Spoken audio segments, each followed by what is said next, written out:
بسم اللہ الرحمن الرحیم۔ عزیز طلباء السلام علیکم۔ میں Shazia Yasmin Britain international college سے آپ کو اردو کے لیکچر نمبر 33 میں خوش آمدید کہتی ہوں۔ عزیز طلباء، کل ہم نے سبق نمبر 1 کا آغاز کیا تھا اور میں نے آپ کو اسوہ حسنہ کا تعارف کروایا تھا۔ اسوہ حسنہ جس کا حوالہ متن سبق کا عنوان اسوہ حسنہ، مصنف کا نام سید سلیمان ندوی، صنف نثر سیرت نگاری، ماخذ خطبات مدراس۔ کل میں نے آپ کو سبق کا تعارف بھی کروایا تھا اور یہ بھی بتایا تھا کہ یہ سبق ہم نے کس غرض کے لیے یہ خطبات دیے گئے تھے اور کون سے مقام پر دیے گئے تھے۔ میں نے آپ کو بتایا تھا کہ لالی ہال ایک ہال کا نام تھا جو کہ مدراس میں واقع تھا، تو یہ خطبات وہاں پر دیے گئے تھے۔ عزیز طلباء، پھر میں نے آپ کو تعارف کروایا تھا سید سلیمان ندوی کا کہ سید سلیمان ندوی جو ہیں وہ ان کی پیدائش کب ہے، وفات کب ہوئی، اور انہوں نے کون کون سی کتب لکھی اور انہوں نے کہاں کہاں پہ تعلیم حاصل کی۔ اس کے علاوہ آج ہم باقاعدہ اپنے سبق کا آغاز کرتے ہیں اسوہ حسنہ صلی اللہ علیہ وسلم۔ سید سلیمان ندوی کی ڈیٹ آف برتھ اور ڈیتھ آپ انڈر لائن کر لیجئے گا، کیونکہ یہ آبجیکٹیو میں بھی آتی ہے کہ 1884 ان کی وہ ڈیٹ آف برتھ ہے،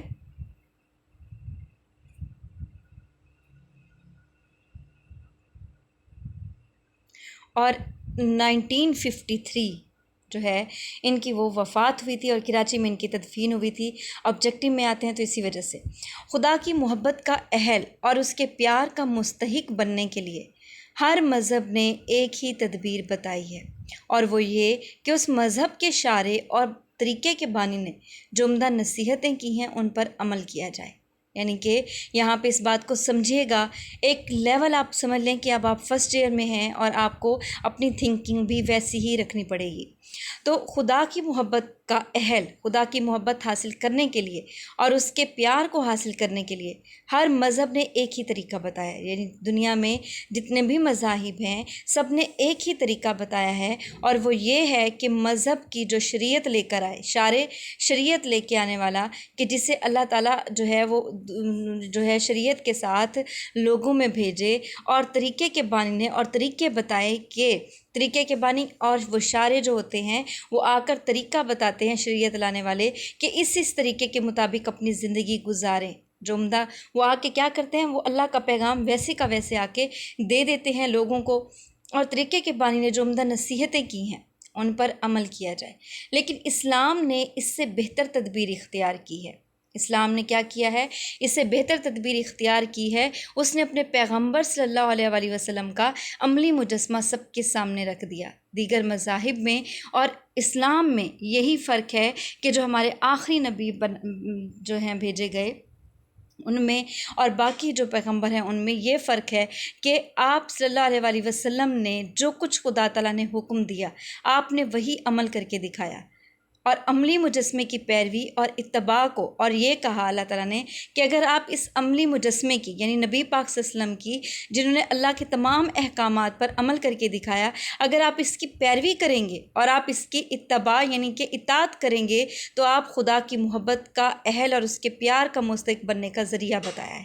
یعنی اللہ تعالیٰ نے یہ کہا کہ اگر تم نے میری محبت کا اہل بننا ہے اور میرے پیار کا مستحق حقدار بننا ہے تو اس عملی مجسمے کی یعنی نبی پاک صلی اللہ علیہ وسلم کی پیروی کریں اور اطاعت کریں۔ یعنی اس کا مطلب یہ ہے، دیکھیں جب ہم کلمہ پڑھتے ہیں، میں نے آپ کو پہلے بتایا تھا، تو نبی کا نام اللہ تعالیٰ نے اپنے نام کے ساتھ جوڑ کے رکھا ہوا ہے، کیونکہ آپ نے وہی کچھ کر کے دکھایا جو کچھ اللہ تعالیٰ نے حکم دیا۔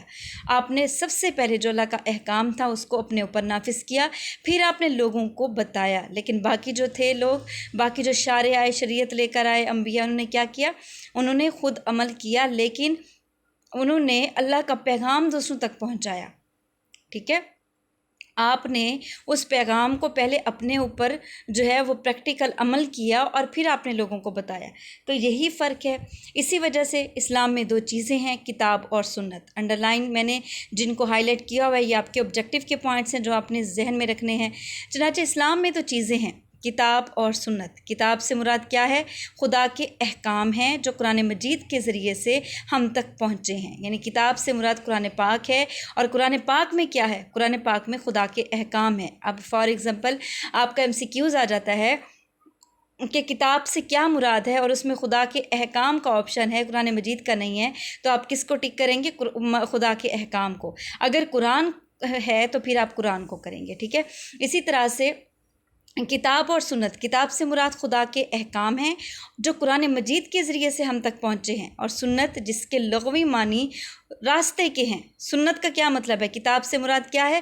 کتاب ہم کہتے ہیں قرآن پاک کو، وہ کتاب کا نام ہے، لیکن اس کتاب کے اندر موجود کیا ہے؟ اس کتاب کے اندر ہے خدا کے احکام. اور سنت کیا ہے؟ سنت جس کے لغوی معنی ہے راستہ، یعنی راستہ، طریقہ، جو راستہ ہمیں نبی پاک صلی اللہ علیہ وسلم نے آ کے دکھایا کہ آپ نے اس راستے پر عمل کرنا ہے. وہ راستہ کہ جس پر پیغمبر محمد صلی اللہ علیہ وسلم خدا کے احکام پر عمل کرتے ہوئے گزرے، یعنی آپ وسلم کا عملی نمونہ جس کی تصاویر احادیث میں باصورت درج ہیں. ٹھیک ہے. احادیث میں کیسے کہ جس کی تصاویر احادیث میں کہ وہ راستہ جس پر نبی پاک نے عمل کیا، تو ظاہر ہے جیسے جیسے عمل کیا تو ان کے ساتھ جتنے بھی لوگ تھے آپ نے وہ تمام تر چیزیں، وہ صحابی وغیرہ لکھتے گئے کہ آپ سچ بولنے یوں بولتے تھے، آپ چوری کی یہ سزا دیتے تھے، آپ عدل و انصاف اس طرح سے کرتے تھے، آپ گناہوں کا ذکر کیسے کرتے تھے، آپ نماز کیسے پڑھتے تھے. وہ ساری احادیث بنتی گئی ہیں. وہ یوں سمجھ لیں کہ احادیث آپ صلی اللہ علیہ وسلم کی تصویریں ہیں. جیسے ہم کوئی بھی ایکٹ کرتے ہیں، ہم کوئی بھی فیل کرتے ہیں اور ہم یہ کہتے ہیں کہ ہمارے اس ایکشن کی بھی تصویر ہونی چاہیے، اس کی بھی ہونی چاہیے. تو احادیث کیا ہیں؟ وہ آپ صلی اللہ علیہ وسلم کے کردار کی تصاویر ہیں کہ آپ نے جو کچھ کیا اس کی تصاویر کس کی صورت میں درج ہیں؟ احادیث کی صورت میں درج ہیں. غرض یہ کہ ایک مسلمان کی کامیابی اور تکمیل روحانی کے لیے جو چیز ہے وہ کیا ہے؟ سنت نبی صلی اللہ علیہ وسلم ہے. غرض پورے پیراگراف میں یہ اہم بات یہ ہے کہ ایک مسلمان اگر کامیاب ہونا چاہتا ہے اور اپنے روح کی تکمیل کرنا چاہتا ہے تو وہ سنت نبی صلی اللہ علیہ وسلم کی پیروی کرے. اب دیکھیے گا جو اہم چیزیں بتائی گئی ہیں، پوائنٹ ایک بار پھر سے سن لیں اس پیراگراف میں، کہ باقی انبیاء یا شارع جو شریعت لے کر آئے ان میں اور آپ میں ایک چیز کا فرق ہے. آپ عملی مجسمہ بن کر آئے اور انہوں نے وہ نصیحتیں دنیا کو بتائیں. ٹھیک ہے. دوسری بات یہ کہ کتاب اور سنت سے کیا مراد ہے. کتاب قرآن پاک کو کہتے ہیں جس میں خدا کے احکام ہیں، اور سنت کیا ہے؟ سنت نبی پاک صلی اللہ علیہ وسلم نے جس راستے کو چنا اسی راستے کو چن کر ہم بھی کامیاب ہو سکتے ہیں. تو یہ آپ کے آبجیکٹیو کے پوائنٹ بھی ہیں اور امپورٹنٹ بھی ہیں. یہ چیپٹر امپورٹنٹ ہے خلاصے کے لحاظ سے، تشریح کے لحاظ سے. دوسرے پیراگراف کی طرف بڑھتے ہیں. اس سبق کا دوسرا پیراگراف اب یہ ہے: وہ تمام اشخاص جو کسی مذہب کے حلقہ اطاعت میں داخل ہوں، ناممکن ہے کہ وہ کسی ایک ہی صنف انسانی سے تعلق رکھتے ہوں. یہ تشریح میں پیراگراف بہت آتا ہے، آپ نے اس کو بہت کینلی سمجھنا ہے. ایک ایک پوائنٹ اس کا سمجھیں گے تو آپ تشریح کر سکیں گے. وہ تمام اشخاص، شخص کی جمع اشخاص، جو کسی مذہب کے حلقہ اطاعت میں داخل ہوں، یعنی کہ ہم کیا کرتے ہیں؟ ہم کسی بھی مذہب کے حلقہ اطاعت کے دائرے میں داخل ہوں، ناممکن ہے کہ وہ کسی ایک ہی صنف کا مطلب ہے قسم، کسی ایک ہی انسان کی قسم سے تعلق رکھتے ہوں. مثلا اب یہ ہے، ہم کسی بھی مذہب میں داخل ہوتے ہیں، ہم یہ کہتے ہیں جیسے ہم سارے مسلمان ہیں لیکن ہم یہ کہتے ہیں ہم جی اہل سنت کے دائرے میں جائیں گے کیونکہ ان کا پیروی کرنے کا طریقہ زیادہ بہتر ہے تو ہم وہ کر لیں گے. اہل تشیع کا زیادہ بہتر ہے تو وہ جو لوگ اہل تشیع ہوتے ہیں وہ اس میں چلے جاتے ہیں. اسی طرح سے وہابی ہیں یا جو بھی ہو، حلقہ اطاعت کوئی بھی جن کا ہو اور جو کسی انسان کو اچھا لگے تو وہ اس میں داخل ہو جاتا ہے اور وہ کہتا ہے کہ ہم اس طریقے سے اللہ اور اس کے رسول کی اطاعت کریں گے. تو کیا ایسا ممکن ہے کہ سارے گورے جو ہیں وہ ایک فرقے میں جائیں اور کالے ایک فرقے میں جائیں، یا ایک ہی نسل کے سارے ایک فرقے میں جائیں اور دوسری نسل کے سارے دوسری نسل میں جائیں؟ ایسا ناممکن ہے. انسان کی اقسام ہیں، کالا ہے، گورا ہے، اور اس کے بعد بادشاہ ہے، اور پھر نوکر ہے. ٹھیک ہے. یہ سارے طبقے ہیں اور ہر طبقہ آپ دیکھیں، اگر بادشاہ جس فرقے سے منسلک ہے اس فرقے سے منسلک، اس فرقے سے یا حلقہ اطاعت سے یا اس مذہب سے منسلک ایک غلام بھی ہو سکتا ہے، قید تو نہیں ہے. ٹھیک ہے، لیکن کیا ہے کہ اس دنیا کی بنیاد ہے ہی اختلاف عمل پر، اختلاف عمل پر اس دنیا کی بنیاد ہے۔ اب جو اوپر بات کی گئی ہے وہ یہ ہے کہ جب بھی ہم کسی مذہب میں داخل ہوتے ہیں تو ضروری نہیں کہ ہم ایک ہی نسل کے ہوں، ایک ہی رنگ کے ہوں، ہم سارے انسان ایک دوسرے سے مختلف ہوتے ہیں، لیکن ہم کیا کرتے ہیں، جب ہم مذہب ایک میں جاتے ہیں تو پھر ہم مذہبی طور پر ایک ہو جاتے ہیں۔ تو کیونکہ ایسا اس لیے ہے کہ اس دنیا کی بنیاد اختلاف عمل پر ہے۔ دنیا کی بنیاد اختلاف عمل پر کیسے ہے؟ دیکھیں، دنیا میں کیا صرف اور صرف زمین ہے، آسمان نہیں ہے؟ زمین بھی ہے تو آسمان بھی ہے۔ کیا دنیا میں صرف چاند کی گردش ہوتی ہے اور سورج کی گردش نہیں ہوتی؟ دونوں کی اپنے اپنے مقررہ وقت پہ ہے، ٹھیک ہے۔ چاند کی اپنی ضرورت ہے اس کائنات کو، سورج کی اپنی ضرورت ہے۔ اب زمین ایک ہے لیکن کیا اس سے صرف ایک ہی چیز اگتی ہے، گندم اگتی ہے؟ نہیں۔ اب یہاں بڑا ایک بنیادی نقطہ دیکھیں کہ زمین ایک ہے، لیکن اسی زمین کے ایک ایک کونے میں آپ جس چیز کا بیج ڈالیں گے تو وہ مختلف ہی ہوں گے۔ ایک ہی زمین سے مختلف اجناس نکلتی ہیں۔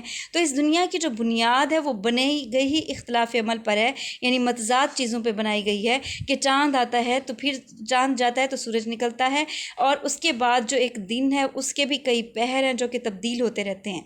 تو اسی طرح سے یہ جو کائنات کا عمل ہے باہمی تعاون سے گزر رہا ہے۔ مثلا جب چاند جاتا ہے، سورج جب نکلتا ہے تو وہ اپنا کام دیتا ہے اور چاند رات کی نمائندگی کرتا ہے۔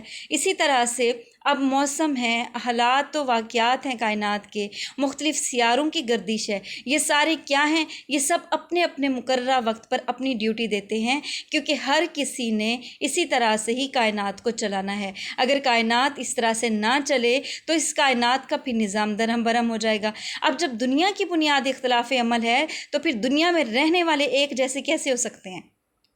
ٹھیک ہے، بات ممکن ہی نہیں ہے جب دنیا کی بنیاد ایک مختلف ہے، متضاد چیزوں پہ رکھی گئی ہے، ہر چیز کا مقررہ وقت ہے، تو اسی طرح سے ایک دنیا میں بھی مختلف جو ہے وہ پیشے ہیں، مختلف لوگ ہیں، مختلف رنگ ہیں، مختلف نسلیں ہیں، قبیلے ہیں، سب، لیکن کیا ہے کہ باہمی تعاون اور مختلف پیشوں اور کاموں ہی کے ذریعے سے یہ دنیا چل رہی ہے۔ لیکن کیا ہے کہ ہم بے شک مختلف ہوں لیکن ہم باہمی تعاون، ایک دوسرے کی مدد کرتے ہیں، ہم مختلف پیشوں میں ہیں لیکن اپنے کاموں کے ذریعے سے یہ دنیا چل رہی ہے۔ اب اس دنیا کو آپ دیکھ لیں، اس دنیا میں کیا کیا ہے؟ اس میں بادشاہ ہیں، رئیس ہیں، جمہور ہیں، حکام ہیں، محکوم ہیں، مطیع ہیں، فرما بردار یا رعایا بھی، اور امن و امان کے لیے، قیام کے لیے قاضیوں اور ججوں کا ہونا بھی ضروری ہے، اور فوجوں کے سپہ سالاروں اور افسروں کا بھی، غریب بھی ہیں اور دولت مند بھی، رات کے زاہد عابد بھی ہیں اور دین کے سپاہی و مجاہد بھی۔ اچھا، اب اس کو ایک چیز سمجھے گا کہ باہمی تعاون اور مختلف پیشوں اور کاموں ہی کے ذریعے سے یہ دنیا چل رہی ہے۔ اس دنیا کا نظام ہے ہی کیا؟ اب ہم اس ایک دنیا کو ہی لے لیتے ہیں۔ اب یہ دیکھیے گا، دنیا ایک ہم نے دنیا کا وجود بنایا۔ اب اس دنیا میں کون کون ہے؟ بادشاہ ہے، رئیس ہے، جمہور ہے، ٹھیک ہے۔ اب بادشاہ رئیس ہیں، بادشاہ کی اگر اطاعت کرنے والے لوگ فرما بردار نہ ہوں تو وہ بادشاہ کس کام کا ہوگا، یا وہ بادشاہ کیوں کہلائے گا؟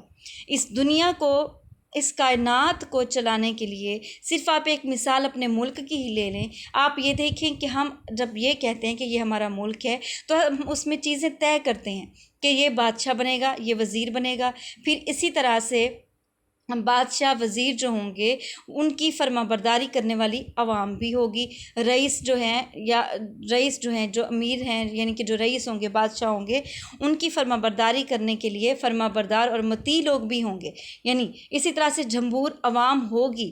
عوام کیا ہے؟ وہ فرما بردار ہے، مطیع ہے، محکوم ہے، کس کی؟ بادشاہ اور رئیس کی۔ حکام جو ہیں، اگر حکام ہیں، حکم چلانے والے ہم بناتے ہیں، جیسے قاضی بناتے ہیں، جج بناتے ہیں، سپاہی مجاہد بناتے ہیں، تاجر سوداگر بناتے ہیں، تو اسی طرح سے پھر ان کی پاسداری کرنے کے لیے محکوم ہیں، فوجی ہیں، سپہ سالار ہیں، اہل و عیال، دوست احباب ہیں، امام پیشوا مذہب کے لیے، یعنی کہ ہر اس دنیا کی جو بنیاد ہے وہ ہے اختلاف عمل پر۔ اس دنیا میں ہر شعبہ اہم ہے، ہر جو ہے شخص اہم ہے، کیونکہ دنیا کا وجود ہی اسی چیز پر بنا۔ مثلاً جب اس دنیا وجود میں آئی تو انسان غاروں میں رہتے تھے، پتھروں کی دنیا میں رہتے تھے۔ اب ان میں سے ایک شخص ایسا تھا جو کہتا تھا کہ مجھے حکم چلانا آتا ہے، اور مجھے بہت اچھی حکمت عملی کے ساتھ حکم چلانا آتا ہے، اور میں یہ کہہ سکتا ہوں، مشورہ دے سکتا ہوں کہ کام کو اس طرح سے کرنا چاہیے، یوں کرنا چاہیے۔ تو سب نے مل کے کہا کہ چلیں آپ بادشاہ بن جائیں۔ اسی طرح سے کسی نے کہا کہ مجھے لکڑیاں چننی آتی ہیں، سب نے اس شخص کو کہا کہ چلو تم لکڑیاں چن کے آ جاؤ۔ ایک نے کہا کہ مجھے سالن بنانا آتا ہے، تو سب نے مل کے کہا کہ تم سب کا سالن بنایا کرو، لکڑیاں چن کے وہ تمہیں لا دے گا، اور جو حکم دینے والا ہے، جو بادشاہ ہے، وہ تمہیں بتائے گا کہ سالن کیسے بنانا ہے، ٹھیک ہے۔ اسی طرح سے پھر جو باقی کھیتی باڑی چلانے والے تھے، کسی نے کہا کہ مجھے ہل چلانا آتا ہے، کسی نے کہا کہ مجھے گندم اگانی آتی ہے۔ تو اس طرح سے کیا ہوا کہ جو گندم اگاتا تھا، جو ہل چلاتا تھا، اس کو کھانا بنانا نہیں آتا تھا، تو وہ کھانا کھانے کے لیے وہ اپنی گندم کا حصہ سب کو تقسیم کرتا تھا، تاکہ سارے چیزیں ہم ایک دوسرے کے ساتھ مل بانٹ کر کھاتے بھی رہیں، ہم ایک دوسرے کو جو جو کام آتا ہے ہم اپنے کام کا حصہ دیتے رہیں، تاکہ اس طرح سے دنیا کا نظام چل سکے۔ تو دنیا کے نظام کے لیے کیا ہے؟ بادشاہ ضروری ہے، محکوم ضروری ہے، مطیع، فرما بردار، رعایا، قاضی، جج، اور دولت مند بھی۔ رات اسی طرح سے پھر یہاں پہ ہے کہ یہ دنیا جو ہے وہ مختلف پیشوں اور کاموں کے ذریعے سے یہ دنیا چل رہی ہے۔ اس میں بادشاہ یا رئیس، جمہور اور حکام بھی ضروری ہیں۔ میں نے آپ کو بتایا کہ جو ہمیں مشورے دیں، جو بہتر طور پر ایک نظام چلا سکیں، تو بادشاہ، رئیس، جمہور اور حکام اس لیے ضروری ہیں، اور ان کی پاسداری کرنے والے، ان کا حکم ماننے والے محکوم، مطیع اور فرما بردار رعایا بھی ضروری ہے، کیونکہ فرما بردار رعایا، محکوم اور مطیع ہوں گے تو رئیس، جمہور اور حکام اپنا کام کر سکیں گے۔ امن و امان کے قیام کے لیے اگر ان کے درمیان لڑائی ہوتی ہے، رئیس، جمہور، حکام، محکوم، مطیع اور فرما بردار کے درمیان، تو ان کا امن و امان قیام کے لیے قاضی اور جج بھی ضروری ہیں، تاکہ وہ صلح صفائی کرا سکیں۔ اسی طرح سے فوج کے سپہ سالاروں اور افسروں کا بھی، یعنی پھر کیا ہے، ملک کی حفاظت کرنے کے لیے، دنیا کی حفاظت کرنے کے لیے افسر اور فوجی بھی ضروری ہیں۔ اسی طرح سے اس ملک میں یا اس دنیا میں دولت مند بھی ہیں، رات کے زاہد عابد بھی ہیں، پھر کیا ہے، دعا مانگنے والے لوگ بھی ہیں۔ زاہد کون ہے؟ پرہیزگار، متقی، جو کہ دنیا سے کنارہ کشی کرتے ہیں، اللہ کی عبادت میں وقت گزارتے ہیں، ان کو ہم زاہد کہتے ہیں۔ زاہد پرہیزگار اور عابد عبادت کرنے والا۔ اور دن کے سپاہی مجاہد بھی ہیں، دن کے وقت حفاظت کرنے والے لوگ بھی موجود ہیں، تاکہ کوئی کسی کو نقصان نہ پہنچا سکے، لوگوں کی حفاظت ہو سکے، ایسے لوگ بھی ہیں۔ اہل و عیال، ہر انسان کے گھر والے بھی ہیں، رشتہ دار بھی ہیں، دوست احباب بھی ہیں، تاجر اور سوداگر بھی ہیں، چیزیں جو ضرورت ہمیں پڑتی ہیں، تو تاجر یعنی کہ یہ بازار بھی کھلے ہوئے ہیں، اور سوداگر بھی ہیں، اور مذہب کی صحیح تلقین کرنے کے لیے امام اور پیشوا بھی ہیں۔ غرض اس دنیا کا نظم و نسق، غرض اس دنیا کا نظام، مختلف اصناف، صنف کی جمع اصناف، مختلف قسموں کے وجود اور قیام ہی پر موقوف ہے، محدود ہے، رکا ہوا ہے۔ کہتے ہیں کہ غرض اس دنیا کا جو نظام ہے، اگر آپ دیکھیں تو ایک دوسرے کے ساتھ مل کر چلا ہوا ہے۔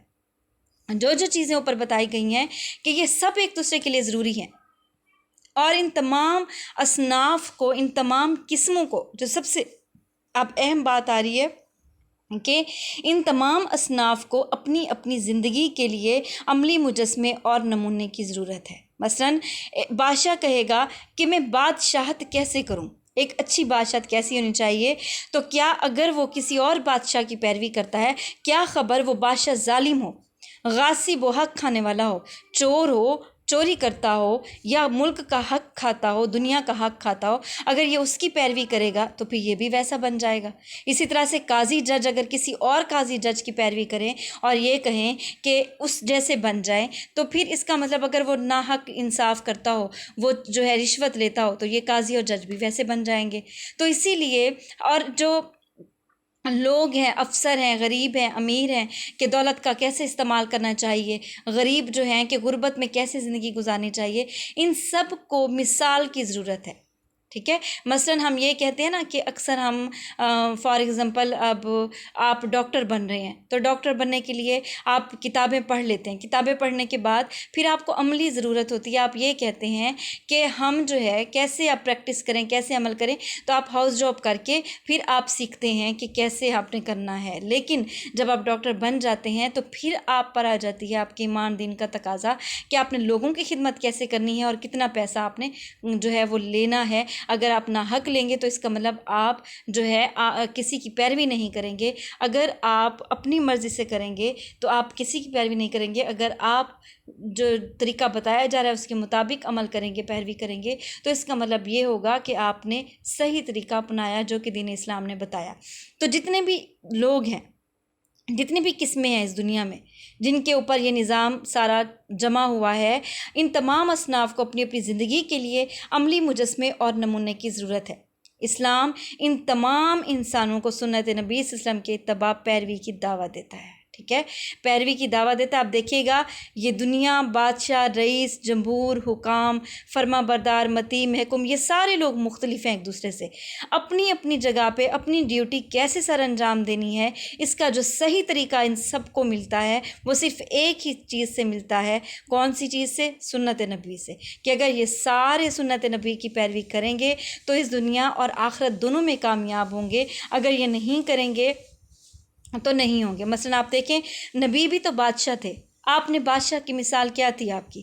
آپ نے کوئی تاج تخت بنائے تھے, آپ نے کوئی اپنے لیے جو ہے وہ زیورات اکٹھے کیے تھے, آپ نے کوئی دولت تقسیم نہیں کی تھی اور خود کے لیے اتنے انبار اکٹھے کیے تھے. اگر آپ دیکھیں تو نبی پاک صلی اللہ علیہ وسلم کی ذات کیا تھی؟ آپ نے تو ساری زندگی سادگی میں گزار دی تھی. آپ کے پاس تو کھانے کے لیے بھی نہیں بچتا تھا, ایک چٹائی پہ گزار دی تھی, پیوند لگے کپڑے پہنتے تھے. یہ تو تھے آپ بے تاج بادشاہ. آپ دیکھیں کہ آپ جیسی بادشاہت کس کے پاس ہے؟ سارے دولت کے لیے ہیں. اگر ہم سنت نبی کی پیروی کریں تو اصل بادشاہت تو یہ ہے کہ آپ صلی اللہ علیہ وسلم کا نام اللہ تعالیٰ کے نام کے ساتھ جو ہے وہ ہمیشہ کے لیے ہے. ہمارا ایمان مکمل نہیں ہوتا. تو اسی طرح سے اگر بادشاہ نے مثال لینی ہے تو وہ سنت نبی کی پیروی کرے. اسی طرح سے محکوم کیا ہے؟ اگر وہ پیروی کرے نبی پاک صلی اللہ علیہ وسلم کی تو نبی پاک صلی اللہ علیہ وسلم کو بھی محکوم کیا گیا تھا. آپ کو شیب ابی طالب میں 3 سال قید کے لیے رکھا گیا تھا, لیکن اس کے باوجود آپ نے کبھی جھوٹ کا سہارا نہیں لیا.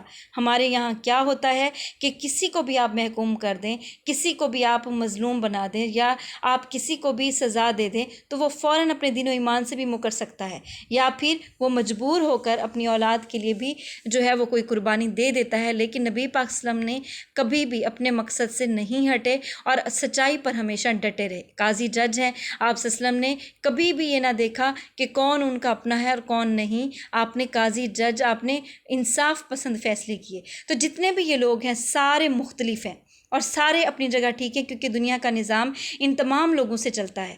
تو اسی لیے ان تمام لوگوں کو ہم صرف ایک دائرے میں اکٹھا کر سکتے ہیں اور وہ ہے سنت نبی. اگر یہ سنت نبی صلی اللہ علیہ وسلم کی پیروی کرتے ہیں تو یہ کیا کریں گے؟ دنیا اور آخرت دونوں کو کامیاب کر جائیں گے.